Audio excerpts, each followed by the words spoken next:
तो मेरे बहुत ही प्रिय और बेहद सम्मानित साथियों, हृदय की असीम गहराइयों से अभिनंदन, बहुत बहुत हार्दिक स्वागत है। साथियों, जब हम जीवन में विपरीत परिस्थितियों में भी डटे रहते हैं, बने रहते हैं, सतत मंजिल की तरफ हमारे कदम बढ़ते रहते हैं, तो मंजिल को भी मजबूर होना पड़ता है हमारे सामने अपने घुटने टेकने के लिए। सफलता का यही सूत्र है, राह पकड़ तू एक चला चल, पा जाएगा मधुशाला। ऐसा ही जन्म पत्रिका में भी होता है कि कई बार विपरीत परिस्थितियों में होते हुए भी, गलत स्थान पर प्लेस्ड होते हुए भी कोई ग्रह अपनी दशा अंतरदशा में बहुत अच्छा रिजल्ट देता है, और ये टर्मिनोलॉजी है विपरीत राजयोग की। एक एक लग्न पर हम चर्चा कर रहे हैं और आज बारी है कन्या लग्न के बारे में चर्चा करने की। यदि अभी तक आपने अपने लग्न से संबंधित एपिसोड नहीं देखा है तो यहां आई बटन में हमने आपको उसका लिंक प्रोवाइड करा दिया है, जाकर के जरूर देखें, समझें। क्या पता आपकी जन्म पत्रिका में भी विपरीत राजयोग घटित हो रहा हो।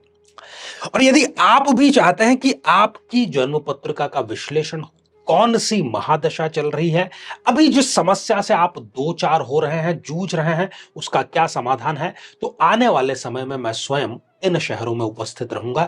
आप पर्सनल अपॉइंटमेंट लेकर के या फिर टेलीफोनिक अपॉइंटमेंट लेकर के भी अपनी कुंडली का विश्लेषण करा सकते हैं। तो साथियों, ये रही कन्या लग्न की जन्म पत्रिका। 6 नंबर से ये जन्म पत्रिका प्रारंभ हो रही है।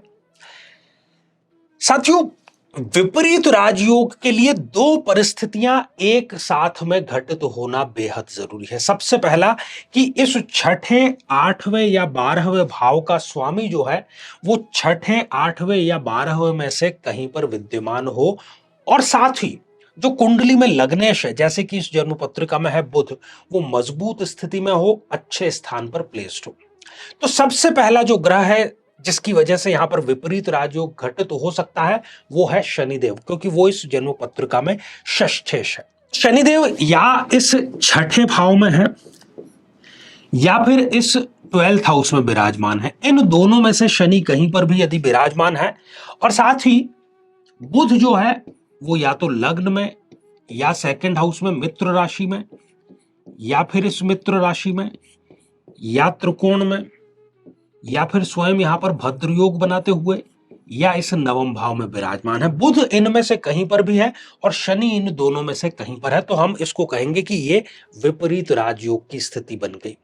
अब इस स्थिति के कारण चाहे बुध की दशा अंतरदशा इस जातक को आए या फिर शनि की दशा अंतरदशा इस जातक को आए, वो अपने खानदान में सबसे ज्यादा तरक्की करने वाला व्यक्ति जरूर बनता है। स्वास्थ्य वर्धक ये दशाएं होती है। आयु भी इनकी क्वांटिटी और क्वालिटी दोनों ही माध्यम से बहुत सुंदर होती है। व्यापार में ये व्यक्ति बहुत लंबे और बहुत गहन अनुभव के बाद में बहुत बड़ा जो एम्पायर है वो खड़ा करता है।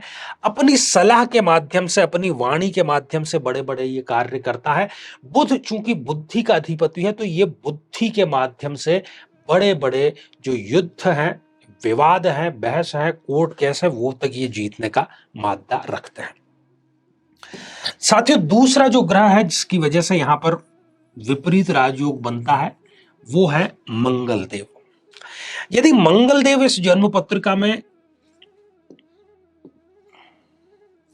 इस छठे भाव में विराजमान है, या फिर इस 8वें भाव में विराजमान है, या फिर इस 12th हाउस में विराजमान है, मंगल इन तीनों में से कहीं पर भी है, और साथ ही बुध इन स्थानों में से कहीं पर विराजमान है, तो यह भी बन गया एग्जैक्टली एक विपरीत राजयोग। ऐसी स्थिति में ये जो व्यक्ति है ये रियल एस्टेट में बहुत पैसा कमाता है, माता का बिल्कुल चहेता होता है, और माता के मार्गदर्शन से ही ये जीवन में बहुत अच्छे सुंदर लक्ष्य प्राप्त करता है।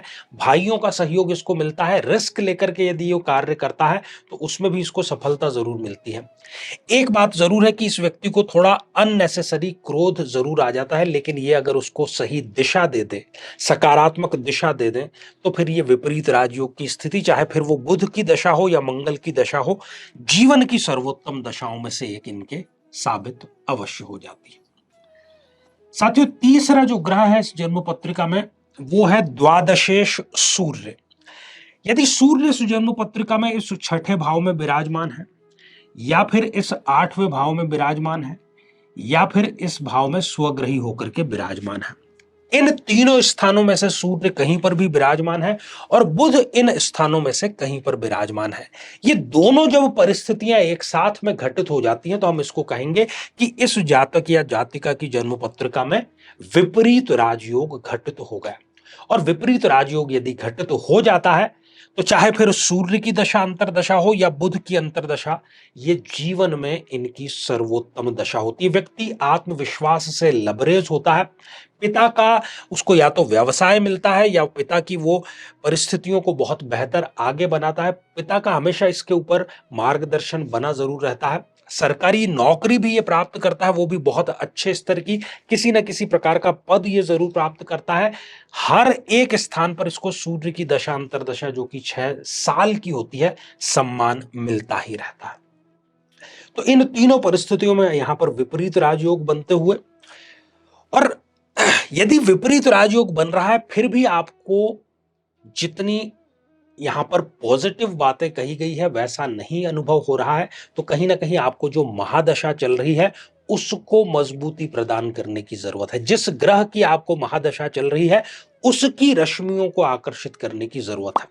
उसके लिए क्या साधन है? उसके लिए साधन है महादशा मंत्र साधना की दीक्षा। वो आप प्राप्त करें और जब तक आपको उस ग्रह की महादशा चल रही है आप उसके सानिध्य में रहें, रोज मंत्र जाप करें, फिर देखें कि वो महादशा आपकी कितनी सुखद जरूर साबित होती है। तो साथियों, श्रृंखला ये हमारी आगे भी जारी रहेगी। आज के लिए केवल इतना ही, और इसी मंगल कामना के साथ में कि आप सभी स्वस्थ, समृद्ध और शांतिपूर्वक जीवन व्यतीत करें। नमस्कार।